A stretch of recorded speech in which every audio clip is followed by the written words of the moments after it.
तो हम लोगों ने स्केलर और वेक्टर के बारे में पढ़ा हुआ है। जैसा कि रिजल्टेंट में हम लोगों ने यह पढ़ा कि जो हमारा रिजल्टेंट होता है वो क्या होता है, R equal to under root A square plus B square plus 2ab cos theta. ये हम लोग ने पढ़ा हुआ है। इसी को हम लिख सकते हैं mod of vector A plus mod of vector B. ऐसे mod of vector A plus B, इसको ऐसे भी लिखा जा सकता है, ठीक है, ये मैग्नीट्यूड है। और अगर हमें डायरेक्शन निकालने की बात आती है तो हम टेन फाई लेते हैं। टेन फाई लेंगे विथ रेस्पेक्ट टू ए, जिसकी वैल्यू क्या होगी भाई, जिसकी वैल्यू होगी क्या, बी साइन थीटा अपॉन ए प्लस बी कॉस थीटा। ये वैल्यू है इसकी, ठीक है। अब सुनिएगा, बहुत जबरदस्त तरीका है, इसको ध्यान समझिएगा। देखिए, अगर हम दो वेक्टर को आपस में पैरेलल कर दें, ये है हमारा वेक्टर ए और ये है हमारा वेक्टर बी। दो वेक्टर अगर आपस में पैरेलल हो तो उनके बीच का जो थीटा होगा वो 0 डिग्री होगा। और अगर थीटा 0 है तो जो हमारे आर की वैल्यू आएगी वो आएगी under root A square plus B square plus 2ab, जिसे हम लिख सकते हैं क्या, ए प्लस बी। बोलिए हाँ या ना। ए प्लस बी लिख सकते हैं क्योंकि A square plus B square plus 2ab क्या होगा, under root A plus B का होल स्क्वायर, स्क्वायर से रूट मर जाएगा तो हमारा क्या आएगा, ए प्लस बी। तो जो हमारा रिजल्टेंट आया वो रिजल्टेंट कितना आया, ए प्लस बी। तो ये जो वैल्यू आई, इस वैल्यू को हम बोलेंगे रिजल्टेंट की मैक्सिमम वैल्यू। रिजल्टेंट की मैक्सिमम वैल्यू आई है ये रिजल्टेंट की मैक्सिमम वैल्यू है। अच्छा, अगर हम मान लीजिए हम निगेटिव वेक्टर ले, एक वेक्टर ये ले ले ए और एक वेक्टर हमने ले लिया बी, और इनके बीच का जो थीटा है वो है 180 डिग्री। तो थीटा 180 का मतलब क्या होता है, आर बराबर under root A square plus B square 2ab cos theta, cos 180 की वैल्यू -1, तो ये आपका कहलाएगा -2ab। तो जो हमारे आर की वैल्यू आई वो क्या आई, a माइनस बी आई। मतलब ये जो वैल्यू आई, ये वैल्यू हमारी मिनिमम वैल्यू आई। कैसी वैल्यू आई, मिनिमम वैल्यू। तो हमारा जो रिजल्टेंट है, आप ये देखिए, जो हमारा रिजल्टेंट है वो किसके बीच में लाई कर रहा है, या तो वो a प्लस बी होगा, a प्लस बी से छोटा होगा, या तो वो a माइनस बी होगा, a माइनस बी से बड़ा होगा। ये बहुत जबरदस्त चीज है, इससे क्वेश्चंस काफी सारे बनते हैं कि हमारे रिजल्टेंट की वैल्यू है वो मिनिमम टू मैक्सिमम के बीच में लाई करेगी, या तो वो a माइनस बी से बड़ा होगा या तो वो a प्लस बी से छोटा होगा, ठीक। अब अगर मान लीजिए थीटा हमने 90 कर दिया, जैसे हमारे पास ये वेक्टर ए है और ये हमारे पास वेक्टर बी है, और इनके बीच का एंगल कैसा है, 90 डिग्री। तो जो हमारा रिजल्टेंट आएगा वो भी आपको पता है। देखिए, ये पहला केस है, ये दूसरा केस है, और ये मैं आपको तीसरा केस बता रहा हूं। तो जो हमारा रिजल्टेंट आएगा वो क्या आएगा, under root A square plus B square. ये 90 पर आएगा क्योंकि कॉस 90 की वैल्यू क्या होती है भाई, 0 होती है। तो ये तीन केस जो हमारे हैं वेक्टर के बनते हैं, रिजल्टेंट के बनते हैं, एडिशन ऑफ वेक्टर के ये तीन केस बनते हैं कि अगर हमारा थीटा पैरेलल हो, एंटी पैरेलल हो, और अगर 90 डिग्री पर हो।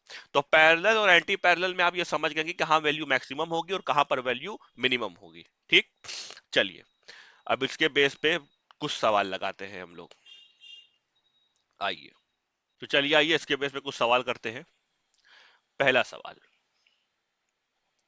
मान लीजिए हमारे पास एकदम low to level to high level लेके हम आपको जाएंगे।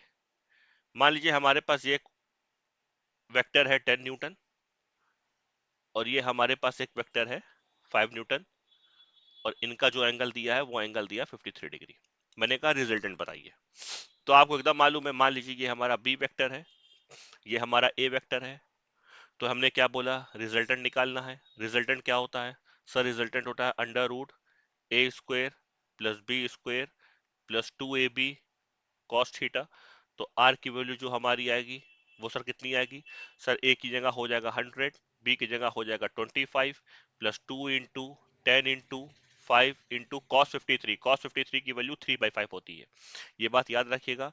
5 से 5 हमारा मर गया, तो जो हमारे आर की वैल्यू आई वो कितनी आई, ये हो गया आपका 125 प्लस ये हो जाएगा 20 इंटू 3 60। तो आर की वैल्यू हमारी आ गई 0.5 185 न्यूटन, ठीक है।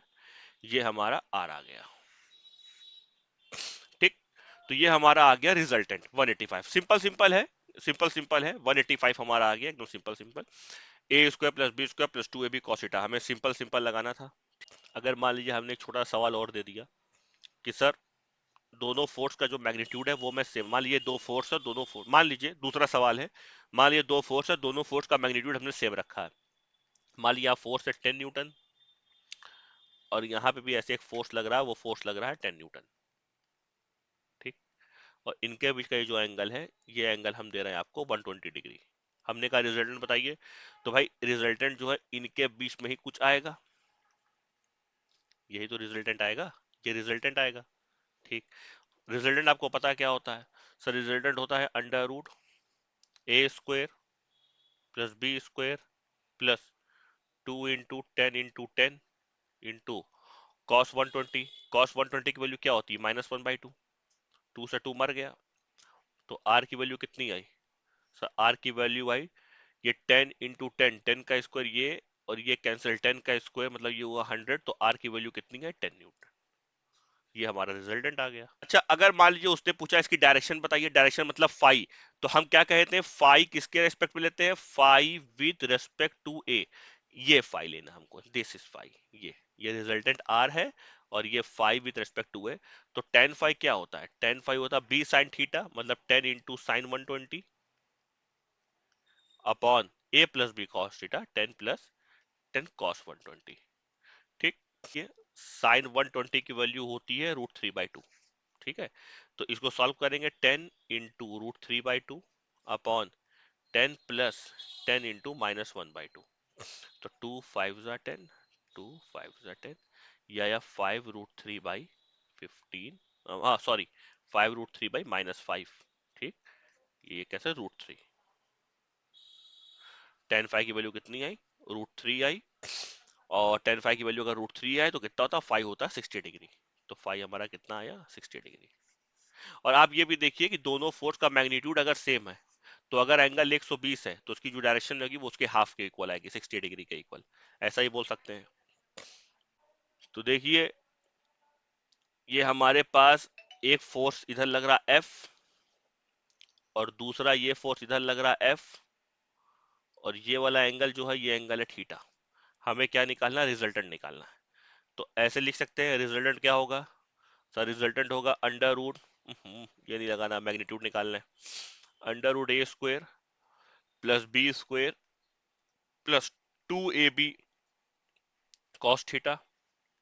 तो आर की वैल्यू क्या आई? सर आर की वैल्यू आई 2f² plus 2f² cos theta. तो आर हमारा क्या आया? आर हमारा आया सर 2f², 1 + cos थीटा। तो एक बात याद रखिए, 1 + cos थीटा को हम लिख सकते हैं 2 cos² थीटा/2। ये याद रखिएगा, ऐसे भी लिख सकते हैं। 1 + cos थीटा को लिख सकते हैं 2 cos² थीटा/2। तो आर की वैल्यू कितनी आई? आर की वैल्यू आई 2f², 1 + cos थीटा को लिख दिया 2 cos²थीटा/2। तो 2 2 4 cos²थीटा/2 इंटू f², बाहर कितना आएगा? सर 2 × 2 का आ जाएगा 2 बाहर, f बाहर, और cos²थीटा/2 का cos थीटा/2 बाहर। ये हमारा क्या आ गया? Resultant 2f cos थीटा/2। Direct answer आ गया। ठीक है, बात समझ आई?